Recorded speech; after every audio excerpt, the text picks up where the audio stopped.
really disconnects you from what feels right. And doing what feels right in the moment is very often what goes against what you think you're supposed to do. And so we walk through life just ticking off to-do lists and checking if we're, in line with what we think is expected of us. But what happens there is that you're very often not living a life that is in alignment with your true self or with your needs. I am a highly sensitive person. That means that I get overstimulated very easily. Like when I'm in a place with many people or there are many things going on at the same time, like I get overwhelmed by all the stimuli. And I know that about myself. So it's super fine to be in a place, crowded place, city center, whatever, and then take myself out of that after an hour or two so I can recharge. And I know how to balance that. But before I didn't, and I would just always think I had to be like the light of the party. I would always have to be wherever everything was happening because I had this serious case of FOMO, fear of missing out, in which you think I have to be everywhere at all times because otherwise I am not worthy as a person. Because that is always underneath everything we do against our natural self. And I wasn't doing that consciously. I was just following whatever my mind was telling me I should do. Right?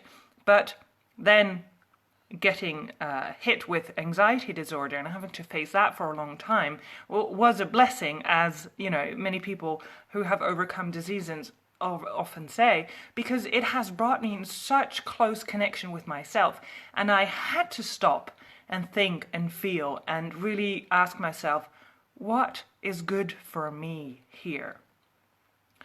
And I talk about this with my clients very often. Also yesterday, a beautiful woman in her career setting up her own design business. And she's really, really successful, but she's afraid of people not liking her as much anymore when she really becomes herself. And so I asked her a question. I said, who's the most important person in your life? And she said her parents and her boyfriend. And I asked, where do you come in? Because you are the most important person in your life. Because when you don't show up as yourself, when you don't do what feels good, when you don't take good care of yourself, then who can you be anyway for other people?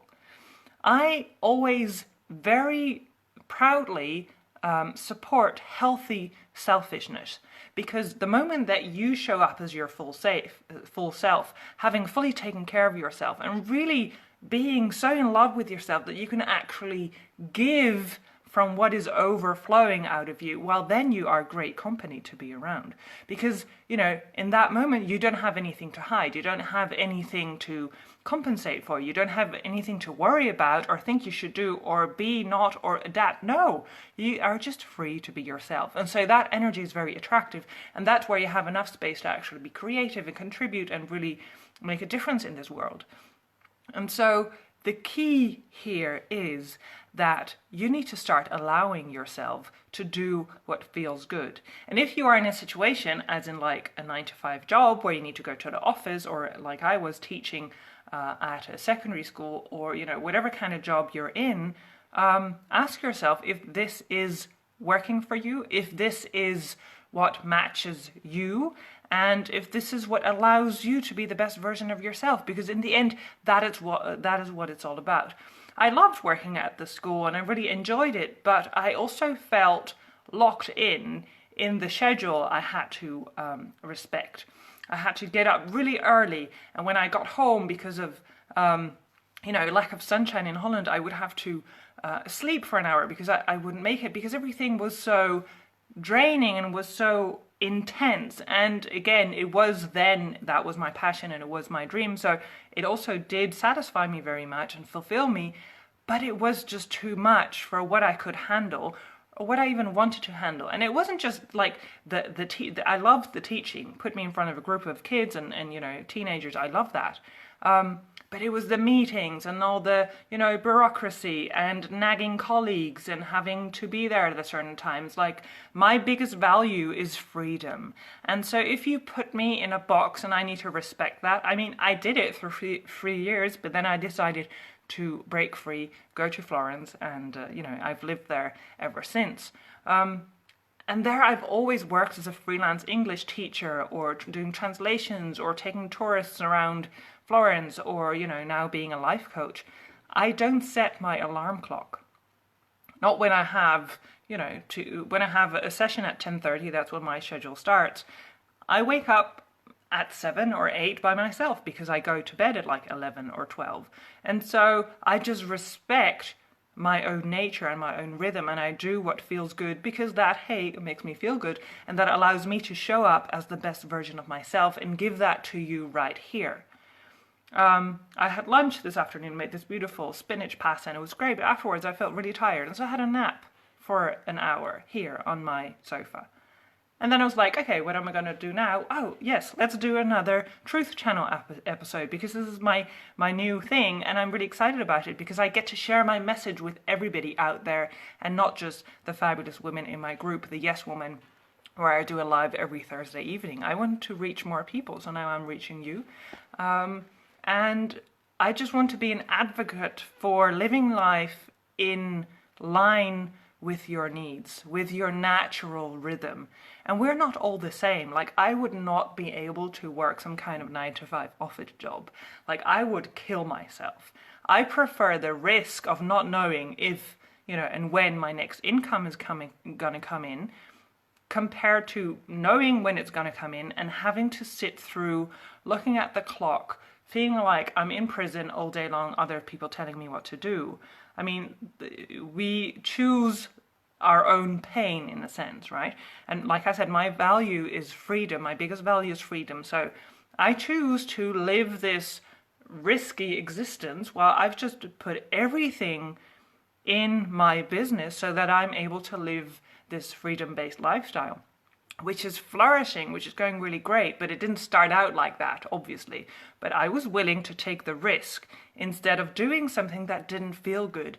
I used to do translations or work for a blog, and I worked for other people, and I would have to spend a lot of time typing away my computer. And I thought I wanted that because I thought I wanted to have like this location free based lifestyle, and I thought I wanted to travel the world and work from anywhere.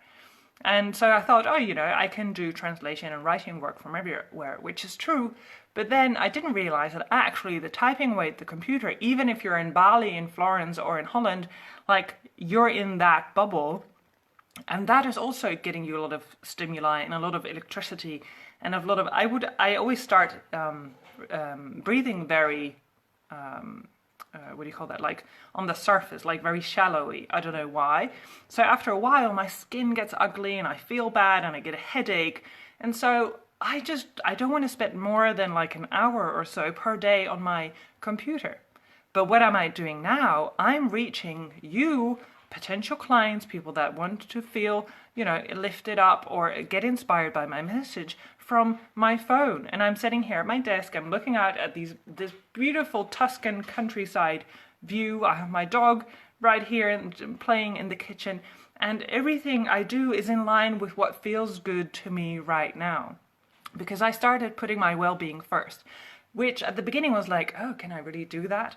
Yes, you can. And actually, you have to, if you actually want to live a life that you feel good about. Like, it sounds so simple, but it's so hard because we get torn away from ourselves, and we think we need to really live up to all these standards. Like I said, the Instagram lifestyle or whatever. It's like, but what if we went back to our natural instincts? What if we went back to just eating food that comes from, the local ground? Like, I'm eating loads of vegetables and just very local stuff and keeping it very easy. I eat the same thing all the time, but I'm sticking to this sort of like diet, and I haven't ever been in a better shape, both physically and also energetically, because I choose to really take good care of myself.